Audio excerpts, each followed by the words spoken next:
Hello friends, मैं हूं सुरजीत। और जरा सोचो, अगले एक साल के लिए अगर आपको एक रस्सी की मदद से कुछ इस तरह किसी अजनबी इंसान के साथ बांध दिया जाए और अगले एक साल तक आप जो भी काम करोगे आपको उस इंसान के साथ ही करने होंगे, चाहे वो खाना हो, सोना हो या फिर नहाना हो, तो आपको कैसा लगेगा? मैं जानता हूं कि मेरी ये बातें सुनने में आपको किसी पागलपन या फिर टॉर्चर से कम नहीं लग रही होंगी, लेकिन सच मानो, टैशिंग शाय नाम के इस इंसान ने पूरे एक साल के लिए अपने आप को लिंडा नाम की इस महिला के साथ बांधे रखा, जिसे वो कुछ ही समय से जानता था। और अगले एक साल तक ये महिला जहां भी जाती, इंसान उसका पीछा करता। ये महिला जो भी करती, इंसान उसके साथ ही रहता।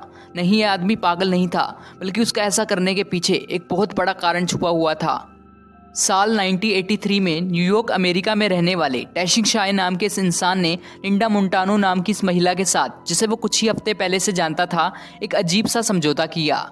इन दोनों ने कागज के एक एग्रीमेंट पर साइन किया, जिसमें ये लिखा था कि ये दोनों अपनी मर्जी से 4 जुलाई 1983 से लेकर 4 जुलाई 1984 तक, यानी अगले पूरे एक साल के लिए कमर पर बंधी एक 8 फुट लंबी रस्सी से एक दूसरे से बंधे रहेंगे और अगले 365 दिनों तक एक सेकंड के लिए भी इस रस्सी को अपने बीच में से नहीं खोलेंगे और ना ही एक सेकंड के लिए भी एक दूसरे को अकेला छोड़ेंगे। जहां भी जाएंगे, जो भी करेंगे, इस रस्सी से बंधे रहकर ही करेंगे।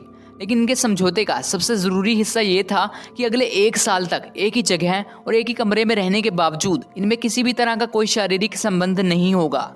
यानी इन दोनों में ऐसा कोई भी रिश्ता नहीं होगा जो एक औरत और एक मर्द के बीच में होता है। ये हमेशा अपने बीच में 8 फुट लंबी रस्सी जितने इस गैप को बनाए रखेंगे। अपने समझौते के मुताबिक अगले एक साल तक ये दोनों इसी हालत में न्यूयॉर्क की सड़कों पर घुमा करते थे। इन्हें देखकर इनके आसपास के लोग काफी हैरान हो जाते थे और इनकी फोटोज निकालने लगते थे। एक ही कमरे में रहते हुए ये दोनों दो अलग बेड्स पर सोते थे। आपके दिमाग में एक ख्याल जरूर आ रहा होगा कि आखिर ये दोनों नहाते कैसे होंगे।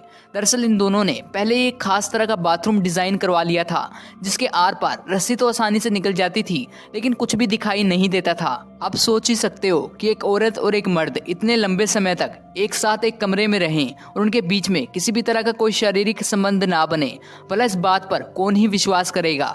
इसलिए दोनों अगले 365 दिनों तक दिन के हर घंटे को फोटोज, वीडियोस और ऑडियो की मदद से रिकॉर्ड करते थे, ताकि बाद में लोगों को इस बात का सबूत दिया जा सके कि इन्होंने एग्रीमेंट में लिखी अपनी हर एक बात को पूरा किया है। इस रस्सी से यूं लगातार बंधे रहने की वजह से इन दोनों को अपनी हर एक जरूरत को पूरा करने के लिए एक दूसरे की इजाजत लेनी पड़ती थी, जिसकी वजह से इस एक साल के दौरान कई ऐसे मौके आए जब इन दोनों में लड़ाई हो जाती थी। तो कई बार बात इस हद तक आगे बढ़ जाती थी कि ये दोनों आसपास की चीजें उठाकर एक दूसरे पर मारने लगते थे।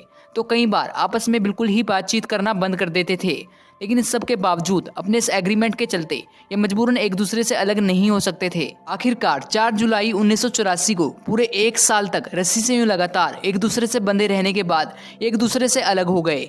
इन दोनों का ही अपने इस एक्सपीरियंस को लेकर यही कहना था कि रस्सी से यूं लगातार एक दूसरे से बंधे रहना इन दोनों के लिए किसी टॉर्चर से कम नहीं था। लेकिन आपके दिमाग में ये सवाल जरूर उठ रहा होगा कि आखिर इन दोनों ने ऐसा पागलपन किया ही क्यों। दरअसल ये दोनों अमेरिका में रहने वाले दो परफॉर्मर आर्टिस्ट यानी कि कलाकार थे और अपनी एक साल लंबी इस परफॉर्मेंस से ये लोगों को कुछ बताना चाहते थे। जैसे रस्सी से यूं लगातार एक दूसरे से बंधे रहना और उससे अलग ना हो पाने की इनकी ये मजबूरी इस बात का साइन थी कि कैसे हम इंसान अपनी ज़रूरतों के चलते दूसरे इंसानों से बंधे रहते हैं और चाहकर भी उनसे अलग नहीं हो पाते। और कई बार हमारी ज़रूरतें ही हमारे लिए और दूसरे इंसानों के लिए मुसीबत और स्ट्रगल का कारण बन जाती हैं।